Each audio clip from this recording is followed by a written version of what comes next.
I'm very glad to see you guys here. What we're fixing to get ready to do is our human video team always does a human video every year. If you're unsure what that is, we're going to introduce you to that today. Easter is actually my absolutely favorite holiday. My family makes the biggest deal about it. But it's fun to do the Easter Bunny and celebrate with the kids and do the egg hunts. That's wonderful. It's so much fun. I enjoy it. But we have to remember the real reason behind it. In the beginning of the Bible, God created the earth. He created man and woman in His image that we could be here. And He told them not to eat the fruit, but they did. They ate from the tree. What happened then is it allowed Satan to come into this world and to have rule over it. He became God of this world. So many times people ask, why is there so much evil here? Why is there so much sickness on this earth? But we have to realize that when Adam and Eve did what they did, it allowed God to have reign over this earth. But we as Christians, we do have the authority, which we've learned here so much, and I love it. We have the authority to overcome what Satan tries to put in our lives or give us to do. I just thank you for my human video team, if you want to go ahead and come up and get ready. I just pray as you watch them today, I'm not sure if everyone here has a relationship with God. And if you do, I hope that this touches you. If you don't have a relationship with God, I just hope you'll see what He did for us. I know so many times people say, well, the Bible is just a book. I've been told that so many times. The Bible is just a book. How do you know that it's real? It all comes down to faith. It all comes down to believing. When you go and turn a light switch on in your home, you don't wonder, is it going to come on? You just automatically flip it on and that light comes on. Believe it or not, that is faith. That's thinking or knowing that something is going to happen without questioning it. And when it comes to believing in God and believing in Jesus Christ, if there's heaven, if there's a hell, I believe that with my whole soul, not only because I grew up and I learned so much, but because I can feel God. When we were practicing this morning, I prayed for the Spirit to be here, to welcome God here. And as we were practicing, I could feel Him, like my eyes just started welling up as we were practicing, and I was like, how could someone not believe in this? How could someone say this isn't real? Because I can feel Him. And I just want you to know that if you allow Him into your heart, that you can feel Him too. He can move in your life in ways that you would have never imagined. But the thing is, it's like a door. But only your side has the knob on it. Only you can open it and allow Jesus to come in, because He's not going to force His way through. So I just ask today, as you watch this, just take it with your whole heart, and I really hope that you do enjoy it.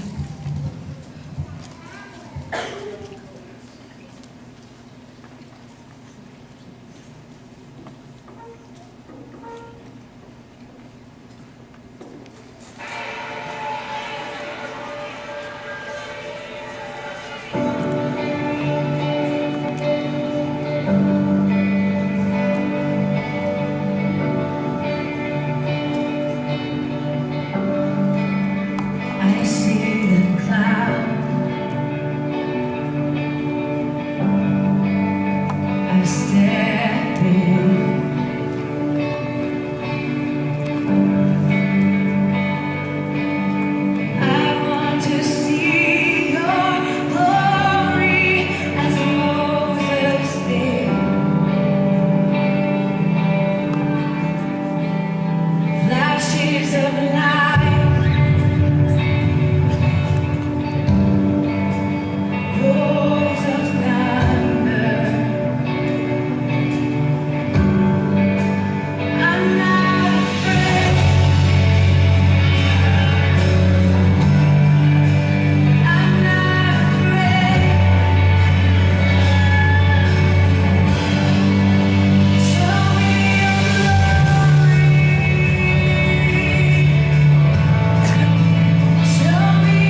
You know, when we talk about the crucifixion and we talk about what Jesus went through, sometimes we just say it so commonly. We've been talking about in our young adults class about when you see the cross, how you signify it. And we signify it with Jesus, of course, when we see necklaces and drawings or art. That's what we think about. We think about Jesus, but we don't think about the pain that he went through. So commonly we'll tell people, well, Jesus died for you. He died for you. And I think we say that with our heart, not with enough emotion that it should feel. We've gotten to the point where we don't think about the crucifixion of Jesus unless it's a sermon that's preached in church or unless it's Easter. But that's something that we should never forget. We can imagine the pain that he went through. Another thing we've been studying is what the crucifixion really entailed. In Matthew 27, it talks about how they offered him wine mixed with gall. And we studied about what it was. Back in that day, it could be poison, or it was like a painkiller. And they offered it to them before the crucifixion because the pain was unbearable. The pain was so bad, they gave it to them to ease their pain so it wouldn't be so bad. The crucifixion was for those who had committed like treason or terrorism. It was for the worst of the worst offenders. And they gave it to Jesus. Why? He hadn't done anything wrong. When they offered it to him, he refused it. He refused to drink it when he realized what it was. It wasn't just wine to calm his thirst, but there was something mixed in it. He knew that he had to take the full price. That if he were to take that painkiller, he wouldn't be able to feel what he felt. If he were to take something that was poison that was to kill him, he wouldn't fulfill the shedding of the blood that should have been shed. So he went through this pain, feeling everything that happened to him. He'd already been flogged, where skin had been ripped off of him because of the beating that was so cruel. He had to carry his cross up to Golgotha. After carrying his own cross up there after being beaten, what they would do is they would put of course on the cross beams, they would put him there. Then they would stretch out his arms and they would put the nails, 5-inch iron nails through his wrist. Not his hands, because the hands would not be able to carry the weight of his body. It went through his wrists. Once he had been crucified, his wrist to that crossbeam, they would uplift it with ropes. And then they would place his feet there. They would place his feet where the soles were planted against the post. When he was put up like that, the only way for him to breathe would be able to push himself up using the feet that were nailed to the cross to take a breath. But after so long, the pain that he was feeling through his feet, he couldn't do it any longer. So what happened is his body would just slump. His shoulders were dislocated. His wrists would become dislocated. The process says that after it was over, your arms would be extended an extra 9 inches from all the dislocations that happened and the tearings of the muscles. He would have to try to raise himself up to breathe, and soon what would happen is asphyxiation would come into play to where he couldn't breathe. It was a very, very cruel death that he did not deserve to pay, but he did it for me and you. You know, it talks about how the shedding of his blood. What the Roman soldiers would do is once he was crucified, once they were dead, they would go up and if they weren't already, they would spear them to just finish it off. Because it was something that was supposed to be done within the day. What happened was when they went to go spear Jesus, it says that blood and water fell. What that shows us is that he was already gone. He was already dead. What had happened was the fluids had begun to fill up his heart and had begun to fill up his lungs. So when they pierced him, you should have been able to hear an intake of air. Like it was from a fresh area, they should have been able to hear an intake of air, almost as a relief. But there was no intake of air. It was just the spreading of the blood and the water showing that that was filled up and that he was completely gone. We can only imagine when we were talking about this, I was just like, wow, that's a lot. I've talked about it before, I've researched it before, but it's such a good reminder of what really happened and what we went through, what he went through for us. He went through for us, for people who, do we really care? Are we living the life that we should, seeing as what he did for us? Are we worthy for him to do that for us? As people were sitting there mocking him on the cross, splitting his garments between them, casting lots, he was sitting up there. Yes, like they were saying, he could have had the angels come down. They kept telling him, if you are the Son of God, save yourself. You can save yourself. And yes, he could have saved himself. But he didn't for us. Because he loved us. And who are we? We're sinners. We're sinners until we come to God and fall on our knees and say, God, I give it all to you. But the great thing about it is we're not perfect and we are going to backslide. And God understands that. But He's so always there with grace, so like an ocean, that when we do things wrong, when we backslide, when we make mistakes, as long as we call out to Him, He's there, holding out His hand, just waiting for us to grab back onto it. Always there ready to just hear us repent. He is so forgiving. He is such a loving Father. That Father that we've always wanted. The dream Father.